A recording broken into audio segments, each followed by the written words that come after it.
Happy holidays, everybody. Happy Hanukkah and an early Merry Christmas. Thank you for tuning in to the Locked On Fantasy Hockey Podcast, Wednesday edition. We are breaking down everything that you need to know for every single division across the NHL, starting today with the Pacific Division. And of course, big time bets and all the fantasy implications in between. Let's get this paper, everybody. You're Locked On Fantasy Hockey, your daily podcast on fantasy hockey. Part of the Locked On Podcast Network, your team every day.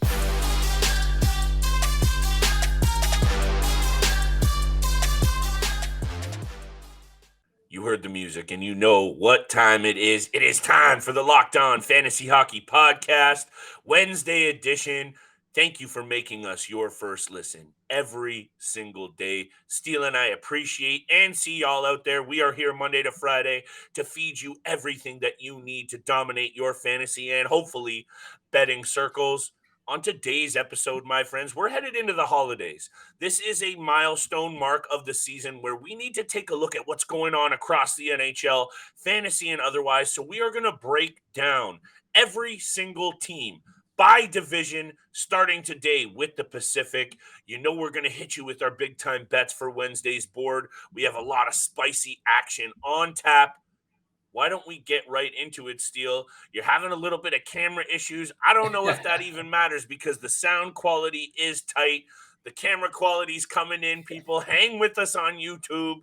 If we need to restart the episode, we will, but I don't think we do because we can talk about breaking down this Pacific Division, Steele. We got to talk about it 8-1, some of the top fantasy and disappointments. Let's start with those Anaheim Ducks. What are you seeing? Who are you talking about? Let's break it all down. Yeah, let's work our way from the bottom up to the top of this Pacific Division. The camera quality should be getting better as the video goes on, but I'm moving around a little bit right now. I'm amped up for this episode. That's why it's a little blurry. But yeah, these Anaheim Ducks, 9-20-3 on the season. Yeah. The preseason predictions, back in September for us, I had them finishing second last with 80 points on the season. I'm not going to lie, Flip. I don't even think they get to 65 points by the end of the season. That's how bad they are. Yeah. And that's saying something because they're not even the worst team in the NHL right now. You got the Columbus Blue Jackets and the Chicago Blackhawks who are right there with them at the bottom of the barrel. But it is really surprising to see how bad this Ducks team is because they do have a lot of young, good players on the top line, of course, and a couple of additions to the blue line. We're going to get to that. But for me, the best player by far, I think you can agree with this as well. We talked about him a couple weeks ago. Troy Terry, 12 goals, 16 assists, 98 shots on net. He seems to be the clear-cut superstar for the Anaheim Ducks, to me anyways, ahead of Trevor Zegras at this point. But for me, sure, the worst player is John Klingberg on the team. 4 goals, 7 assists, has picked it up the last couple of games. He's also missed 6 or 7 games this season as well. But for a guy who went out into the offseason looking for a massive deal, ends up signing a 1-year, $7 million contract with the Ducks, and he really hasn't lived up to any expectations that anyone's put on him. It's sad to see, it's clear that he's most likely going to get traded before the trade deadline hits, but he's been by far the worst player for the Ducks. Maybe the fact that he wasn't offered anything other than a 1-year deal, Steele, is indicative of what the NHL GMs think of this player. And he was still paid his money and brought into the Anaheim Ducks to bring some veteran offensive stability, most specifically on the power play. And he only has 3 power play points, 7 assists this season. He is an assist power play point machine, and he's not doing either of those things. He's been the biggest fantasy disappointment for me, for sure. Troy Terry, bang, nail on the head, for sure. The top fantasy piece, 12 goals, 16 assists. We don't need to talk too much about this Anaheim Ducks team because we have a lot of teams to get to and a lot of fantasy implications to break down. But let me just hit you with this. They have the 28th best power play, right at the bottom of the power play units, 31 worst power penalty killing unit. They can't get it done on specialty teams at all, Steele. If you're sitting in the bottom 3 or 4 in both of those categories, I'm sorry, you're never going to get anywhere, especially not when those offseason additions, Frank Vetrano, Ryan Strome, not fitting in, not getting it done this season so far. I have liked what I've seen from Mason McTavish. Let's quickly move on to the San Jose Sharks because there's a lot of bad teams to move through before we get to some of these key talking points, I think. Look, very quickly, San Jose Sharks, second best penalty killing unit in the league. Got to give them their credit on special teams, the opposite of the Anaheim Ducks, because they are elite as a penalty killing unit. Look, they are plus 60,000 to win the division, Steele. They are not going to make any noise in terms of the division winners. But Erik Karlsson, as the best fantasy piece I've seen so far, I think is worth a quick discussion. Yeah, definitely is. The San Jose Sharks, 10, 17, and 6 on the season for 26 points. And that's actually who I have listed here as the best player so far for the San Jose Sharks. You know me, he was in the top 10 players this season so far. Bold maybe a little bit, but nonetheless, at 32 years old, the injuries that we've seen him go through, the transitions from, the Ottawa Senators to the San Jose Sharks as well. It's a big change for him. 41 points on the season. It is close because Timo Meier is playing phenomenal as well. 30 Picking points, it up, 152 shots and 71 hits. Seems like he does it all. And, it's kind of funny that you mentioned that them being one of the best penalty kill teams in the league. But, man, they suck 5-on-5. They are one of the worst teams 5-on-5 that I think I've seen in a very long time. But nonetheless, they've got some good players on the team. For me, the worst player, though, I think I have to say it might be a little, surprise that I'm mentioning him is Kevin Labanc, who only has 18 points in 32 games. Funny enough, about a few years ago, he kind of had that breakout season. He was kind of coming up. He made a jump up to the top 6 forward group, maybe even the top line, had a 45, 50 point season. And then next after that, just spiraled downhill. He's only 27 years old. That's the thing too. So it's really weird to see. My preseason prediction for the Sharks was they were finishing last with 65 points. That might still be the case. They're not a great team. They're probably going to finish ahead of the Anaheim Ducks. No question about that. But, even at this point, I actually think they could have had a better record as of right now. But like I said, they're very bad 5-on-5. And actually, Steele, very quickly, it was hard for me to pick a disappointment because overall, I think the Sharks have been right as we expected this team to be. So if I have to peg a disappointment, it's actually a little bit difficult. But when I look at the goaltending situation, James Reimer should not be your number one option. And he's had to be that this year. But he's been all right, though. But he has. And this is why my biggest disappointment is Kaapo Kähkönen, who they brought in from Minnesota as potentially a guy to at least be a 50-50 share with James Reimer. And he hasn't been that. He's been a not so solid number 2. 3-7-2 with a 3.82 goals against and 8.72 save percentage. To me, that was really the biggest disappointment that I could spot because if they've gotten a little bit better goaltending from Kaapo Kähkönen, maybe that, that race in that division is a little bit tighter, not by much because those are for sure the bottom 2 teams, Steele. I went old school today. Like I told you, I'm flipping over the notepad, pal.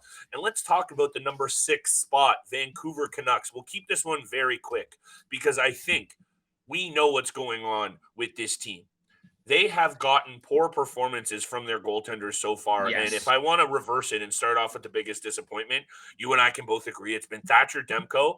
We know he's hurt now, but oh my goodness. And I'll let you go off about Demko for a second because I know you have him close to the chest. 3.10 before he gets hurt. 3.93 goals against and an 8.85 save percentage is so not what I expected from this team, from that player. Also, 3.9 goals against per game. That's 30th worst in the NHL. That's not getting it done. This team allows way too many goals. No goaltending. Vancouver Canucks, disappointment for me. Thatcher Demko, hit me with your takes on that, Steele. Yeah, I'm not at this point a big Demko fan. I overall I'm still a Demko fan. But what him and Binnington have done to my fantasy team this season can't be explained. And I don't want to get into it. I actually have a couple other players who are the worst for me for the Vancouver Canucks because I've talked at length about Demko because everyone knows about my opinion on Demko this season. Very frustrating. It's true. for me, I think, one of the worst contracts, probably worst contracts in the league right now is the Oliver Ekman-Larsson contract for the Vancouver Canucks. That one's terrible, alongside, honestly, Connor Garland as well. Both guys coming over from the Arizona Coyotes. Mm-hmm. Both guys just not living up to expectations once they got out of, that situation with the Arizona franchise.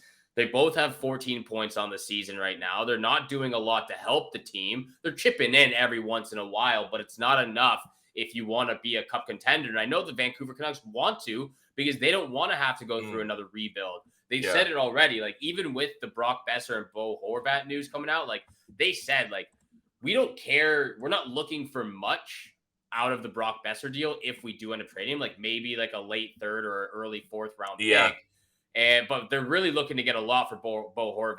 They're looking for a top prospect. They're looking for a right shot defenseman to really jump into the top 4 group for them.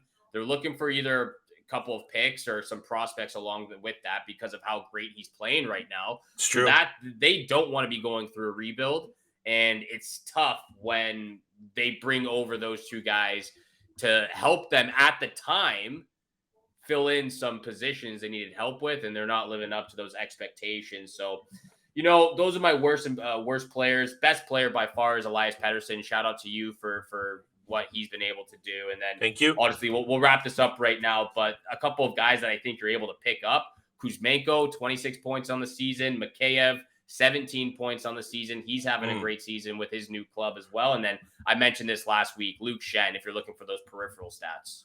And we have to just very quickly, before we go to break, we're going to break down the rest of this division, 5-1 and big-time bets.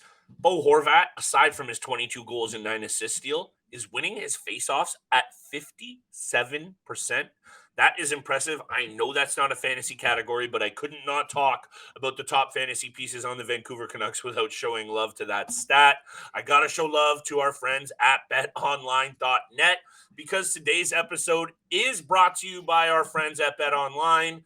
BetOnline.net is your number one source for sports betting info, stats, news, and analysis all through the season. Get the latest odds and trends for every professional and amateur league out there. From pro football to college bowl season to NBA hoops, they have it all for you at BetOnline.net. And if you love sports podcasts just like you love this one, you can find even more of them over at BetOnline as well. They always have the fastest and easiest ways for you to get all of your betting info. Head to the website today or use your mobile device to learn more. That's BetOnline, where Steele and I get all of our latest lines and odds. BetOnline, where the game starts. Thank you so much for making the Locked On Fantasy Hockey Podcast your first listen every single day. Don't forget, we are free and available on all podcast platforms. Another podcast you should check out, the Locked On Sports Today podcast. The biggest stories of the day, instant reactions, big game recaps, and the take of the day. Again, available on the Odyssey app, YouTube, and wherever you get your podcasts. Flip, let's continue on the conversation of these teams in the Pacific Division in the National Hockey League. And we might as well just, kind of clump number 5 or number 4 together. Those two teams from Alberta, Canada, the Calgary Flames at number 5, the Edmonton Oilers at number 4. They're pretty much the same at this point. Flames have 34 points in 32 games. Yes. The Oilers have 36 points in 33 games. So literally pretty much the exact same record. We talked about them, but man, oh man.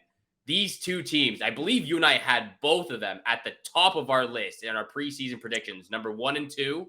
Yep. And they're all the way down at number 4 and 5 right now. What's going on with the Calgary Flames and Oilers? I think there's actually two things going on here, Steele, and it's interesting that they are actually different for both teams. On one hand, you have, I think, what really started the downturn for the Edmonton Oilers. Not downturn, because they are, they're both kind of right there still. We're not writing them off yet, but it has been disappointing. Is the Evander Kane injury for the Edmonton Oilers. I really do think that, one, it was a nasty injury, and it takes away from that one game that had happened and maybe affected them a little bit over his recovery initially. That's just my take. And then on the other hand, we saw the shuffle of players go on in Calgary, and the Calgary Flames were the talking point of the offseason. Mackenzie Weegar has disappointed. We expected a lot more out of him. Jakob Markstrom is disappointing. Was an addition, but we know those were the players we're counting on. And then Jonathan Huberdeau, who is my biggest disappointment so far this season for the Calgary Flames, Steele. It's not going on for the Flames how we expected, whereas the Oilers are being dealt a bit of a different hand. Jack Campbell's not playing well, a big injury. They have to swap some things around. Let me hit you with this take, though. Jonathan Huberdeau, last season through 29 games, which is what he's been through this season, 10 goals, 23 assists. This season, 5 goals, 14 assists. That's not good enough for a player that you and I have both still very high on. He needs to be a lot better. And I think 5th and 4th won't be where these two teams finish. Yeah. I still expect them both in the top 3, Steele. But to me, both come down to goaltending, believe it or not.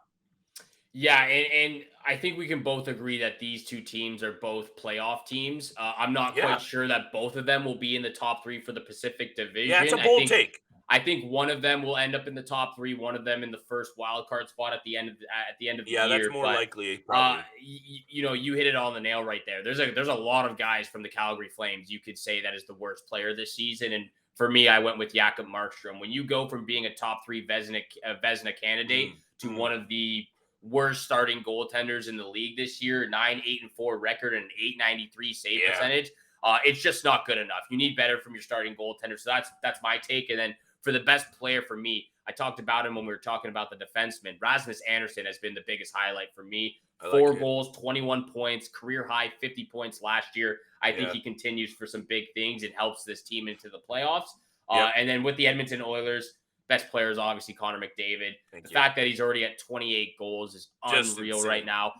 I think if he really wants to, he could get 70 easily. If he just doesn't pass the puck and he just continues to shoot, he can finish with 70 goals and still over 120 points. Very easy for that. And then real quick, worst player for me, Jesse Puljujarvi. 7 points, minus 11 in 33 games. He needs to get the heck out of Edmonton real quick. Yeah, he's got a spot on a top European team. You know, I could see him in the Swiss Elite League. He's got Swiss Elite League written all over him with 90 points where he doesn't have to play a lick of defense or take any hits. Puljujarvi and McDavid, same, brother. I'm going to switch it up a little bit for my top fantasy piece for Calgary before we move on very quickly. We got big-time bets, and we got the top 3 teams in the Pacific coming up. Elias Lindholm, I was looking at his numbers. That maybe was the cop-out because he had the top amount of points just over Nazem Kadri. Nazem Kadri has almost 40 more shots than him, double the penalty minutes. And if we're talking about fantasy, I know Naz hasn't been consistent. He's coming off a big career year where we knew he was going to get paid, but he's still been very valuable. And I'm okay with what he's done for the Calgary Flames, especially if those other pieces we've talked about done what they should do, especially Huberdeau. You can't help but feel that Naz would have even more points than he does. So Naz has been a very good fantasy piece for me for the Flames. Steele. Let's talk about the Seattle Kraken, though. The third team. Let's talk about them because, hey, we're going to keep bets short today because I really do like this breakdown because we're looking at some fantasy pieces that you need to keep your eye on. We're looking at some trends with these teams that, again, are going to affect your fantasy team. Let me pour through my notes here like I'm back in 1999. The Seattle Kraken, though, straight up and down, 8th in the NHL in goals per game. That's impressive right there, Steele. And if you don't mind, I'm going to start with my top fantasy piece that I've seen from them. It's not Matty Beniers, believe it or not. It's Andre Burakovsky, who has been a special team stud. And my goodness, it was hard for me to pick a disappointment on this team, Steele. It is hard. Even right down to the goaltenders, I was like, Grubauer, okay, but he was hurt. So I'm not ready to say he's been a disappointment. So kudos to the Seattle Kraken. And, shots on goal against per game. They allow the 3rd least shots against at 27 per game. Their decor needs a lot of respect put on their name. That's not a fantasy caveat, but Andre Burakovsky has been a standout for me. Yeah, he really has. We talked about him being a star for the Seattle Kraken, a star in this league now. It's Kraken 17-10-3 record on the season, 37 points in 30 games. They've played 4 less games than the Kings and the Vegas Golden Knights, who are ahead of them right now. So they're right up with them. They've got a couple games in hand on those 2 teams in front of them. For me, Burakovsky, I've talked about him. I think he's a star in the league at this point. He seems to just prove it everywhere he's gone so far, especially last year winning the Stanley Cup. So I actually went with Jordan Eberle as the best player for the Seattle Kraken, a guy that we haven't talked about a lot this season.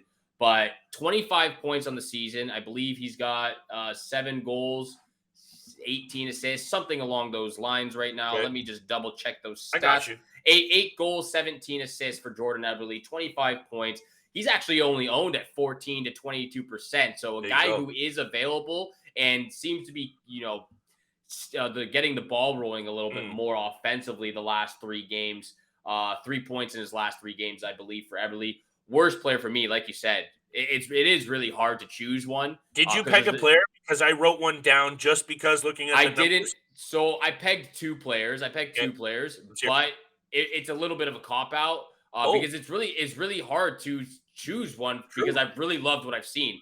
But I ended up going with the 2 goaltenders. I went with the 2 goaltenders because that's the department they really need the help in.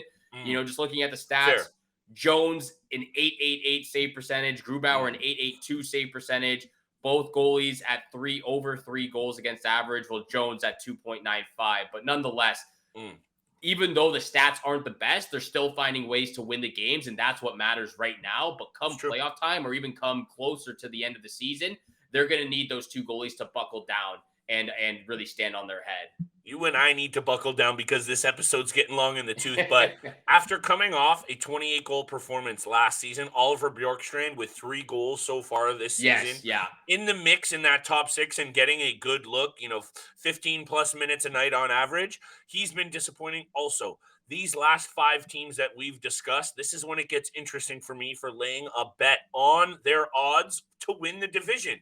Because even Calgary, sitting in 5th spot right now at plus 850, are not out of it yet. Do I say throw 100 or 200 down on them to win the division? No, because the Vegas Golden Knights are still very much the favorite. But now it gets interesting, especially for the Seattle Kraken at plus 800, lurking around. Do you want to do it? It's worth a 5 or a 10 bet Steele. We got some bets coming up. We got the top 2 teams coming up. Let's hit the break and let's hit these bets heavy. Thank you so much for making the Locked On Fantasy Hockey Podcast your first listen every single day. Don't forget, we are free and available on all podcast platforms, including YouTube. So make sure you hit the subscribe, hit the follow button. Flip and I appreciate all the love and support out there. Thank you so much for tuning in for today's episode. We will get to big-time bets, but we got to finish off with the first and second teams in that Pacific Division. The L.A. Kings in second place right now. A 17-12-5 record this season for 39 points in 34 games. Look, this is the one team that scares me. I think they're going to slide. I think they're going to slide down. Yeah, me too. And it's just really frustrating. It's really frustrating looking at this team right now, sitting in second place, because going through the schedule they've gone through, man, they've been in some lopsided, crooked number games. That is just incredible. 6-0 Sabres, 5-0 Leafs, 6-5 Blue Jackets, 9-8 Seattle. Those are the type of games they've been in and lost in. They've also been in overtime or gone to a shootout 10 times this season. So it shows me something that you can't really trust the defense, though you can't really trust the defense or even the goalies at this point for the LA Definitely Kings. not. I really do think this is one of the teams that I think I had them finishing in third with my preseason prediction. I think they slide down to either the second wild card spot. It could go farther, Steele, because when you look at them sitting in second with 39 points, it's a bit of an enigma. And when you look at the odds, though, and Vegas odds makers, hey, we come out here and I flap off at the gums and I say a lot of things, a lot of predictions. If you want to believe what we're saying, take a look at what Vegas odds makers are doing, because these guys are for real. There's a reason why Calgary at 5th spot right now, 850 to win the division. Edmonton in 4th, 850 to win the division. Seattle Kraken in 3rd, 800 to win the division. And even the LA Kings still 800 to win the division. There is no belief that the LA Kings can continue to do this. Oh, wait.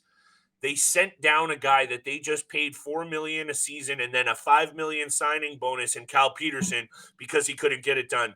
The goaltending in LA is my biggest disappointment this season, Yep. Steele, as a whole, because this team has been scoring goals, and now they're starting to fade offensively, and watch the team fade altogether. Quick with an .882 save percentage, not even close. Kevin Fiala has been carrying this team offensively and really distributing it around on that top line. Shout out to Adrian Kempe, Ans Kopitar, Trevor Moore, and others who have been decent.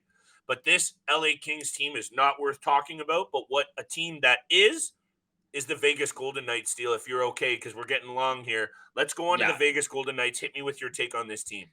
Well, real quick, I did want to say for the worst player for the LA Kings, not really the worst player, but Gabe Vilardi has only 1 point in his last 9 games. So it might be time to either send a trade out Also, to get rid of him, or shout out to drop Phoenix him. Copley as well as a good backup option right now. Yeah, definitely a good backup option. But the Vegas Golden Knights, wow, what a big surprise. I need to eat a shoe right now. A boot is in my mouth because I had them as a bubble team, potentially even missing a wild card spot. I had them finishing in 4th, as one of those bubble teams along with Vancouver. But definitely not the way I expected it to go for Vegas. I really don't have anything bad to say about them. Logan Thompson and Aiden Hill have been incredible. Goalies, for me, that was the big question mark. And I think for a lot of people was, what are they going to do? The defense has been outstanding. And what did I say about Jack Eichel revenge tour, where everyone you were right on that part. Slid down the draft boards. I picked him up in the 5th round in every single fantasy league. Absolutely love it, but can't go wrong with any of their depth players either, like Marchessault, Karlsson, Riley Smith, Colasar, Roy, like all Chandler these guys. Stevenson. Like they're the entire group of guys in the locker room on the ice are just getting it done right now. Absolutely. Chandler Stevenson, good Regina Pat, 8 goals, 22 assists. You know I love me some Riley Smith action as well. You talked about the goaltenders, Steele, right here under disappointments in my notes. None. ... Yet. Lots of games to go, and I'm telling you, I know you're not believing it yet. The Calgary Flames are too well coached, have too much talent, and that goaltending is going to be better. I don't care if it's Vladar or Markstrom. That team is going to be better. I'm not sold on minus 250 for the odds for this team to win the division. Are they going to be in the mix? They've earned it already, so I'm going to say yes. Jack Eichel, a very big part. Definitely the step out. Chandler Stevenson, honorable mention. That last point about this team, and you're going to like this stat, Steele. How about their number 1 in the NHL this year as the top penalized team? Number 1 in penalty minutes. And then you look at their PK, only 24th. If they clean up the penalty act because the PK is not good enough and give those forwards a little bit more chance to play, that might be all they need to really get there. Is Logan Thompson a goalie to carry a team to the cup? That's another question. How about I carry us right into bets and fire off all 3 of my bets because we are right up against the clock, if that's okay with you, my co-host. Yeah, well, real quick, I did want to say that even these Vegas Golden Knights are they were getting it done without Jack Eichel, who's missed the last 6 or 7 games to injury, and Alex Pietrangelo, who missed 9 games, obviously with some personal reasons. So they're getting it done with some big pieces. But yes, kick us off with your 3 picks for tonight. Very good points, and that's why I really appreciate you having alongside me as well. If you're feeling all these episodes, whether you like them or not, Steele and I need that feedback so we can get better and keep feeding you what you need. Drop us a review on Spotify or Apple. Hit us with that feedback, good or bad, because we want to get better for y'all and feed you this fantasy fire. I want to feed you the bet fire right now. Kirill Kaprizov. If you weren't paying attention to my bold offseason predictions, I said he was going to lead the league in scoring. That was way too bold because there's a guy named Connor McDavid and another guy named Leon Draisaitl. But 3rd in the league in scoring this year for Kaprizov is where I'm going to see him slot in if he continues to do this. Over the last 19 games, Steele, 11 goals, 18 assists for an impressive 19-game heater. No, it wasn't straight because he's got a couple of pointless nights. He is going to go off against the Chicago Blackhawks tonight. I believe it's the Blackhawks they're up against. Man, I should have double-checked that. I believe it's the Ducks. The Ducks. It doesn't matter. Kaprizov, anytime goal, that's my first bet of the night. He's going to continue to get his, and I know you like that wild action. Number 2, Arizona at the Golden Knights. The Vegas won their last meeting between these two teams 4-1. It should have been a 4-0 dust aside. Arizona is road weary. They have played so many road games due to this bootleg home situation, and they're not good away from home. 6-12-2. And now you roll into one of the toughest buildings to play in. Give me the Vegas Golden Knights. Not on the money line. Shout out Steele. I'm going puck line, baby. Minus 119 for the Vegas Golden Knights against a beleaguered Arizona team. And my lock of the night, Steele, I got to go back to the over-unders because that's what's been making my meat and potatoes, butter in my bread this season. The Devils and Panthers. Mackenzie Blackwood is returning to the cage tonight. This is interesting. This is his first game since November 3rd after returning from a knee injury. He wasn't great before that. Goalies returning after a prolonged length. I always like to take the over. And oh, wait, they're playing against the Florida Panthers with Sergei Bobrovsky in the cage. .894 save percentage this year. 326 goals against. He has not been good. This one just screams over. My lock of the night, over 6.5 between the Devils and Panthers. You can thank me later on that one because that is going to hit. I might have to thank you tomorrow, once this bangs out for me. But talking about my boy Kaprizov, I'm still waiting for you to accept that trade I sent you a couple days ago. We might break that down after the Christmas break. We might break it down. We might have to. I also have an over bet. I'm actually looking towards that Avalanche Canadiens game. Over 5.5 goals at minus 110. I told you, every time I see an over 5.5, I'm going to take it every single time. And I know the Avalanche won 1-0 shootout the other day against the Islanders, but that was the New York Islanders with Ilya Sorokin and Varlamov in net. So this is the Avalanche Canadiens. I think the Avalanche can score 6 alone if they really want to, even with all these injuries. That's the first pick, over 5.5 goals at minus 110. I'm going over to the Stars at Stars on the money line at minus 137 against these Edmonton Oilers. The Stars have been good. I think Robertson's kind of slowed down a bit ever since he got shut out and lost that point streak against the Toronto Maple Leafs, but I expect him to pick it up in a very offensive-minded game between these two clubs. Stars on the money line, minus 137. And like you said, I love this Minnesota Wild action. Give me the Wild on the puck line against these Ducks for my lock of the night, and those are my 3 picks for Wednesday's games. Love it, Steele. Love it. And hey, jam-packed episode today. We're going to break down the rest of the divisions in the NHL over the remainder of the week. Hang with us over the holiday season, people. It might be a spotty episode here or two as we take some time with the family, but trust me, we will have all the fantasy news and betting info that you need to continue to make this paper. And again, happy holidays to everyone out there. Happy holidays, and thank you so much for making the Locked On Fantasy Hockey podcast. It truly does mean the world to Flip and I. Make sure you hit the subscribe, hit the follow button. We appreciate all the love and support. Please go check out the Locked On Sports Today podcast as well. The biggest stories of the day, instant reactions, and the take of the day, like always, available on the Odyssey app, YouTube, and wherever you get your podcasts.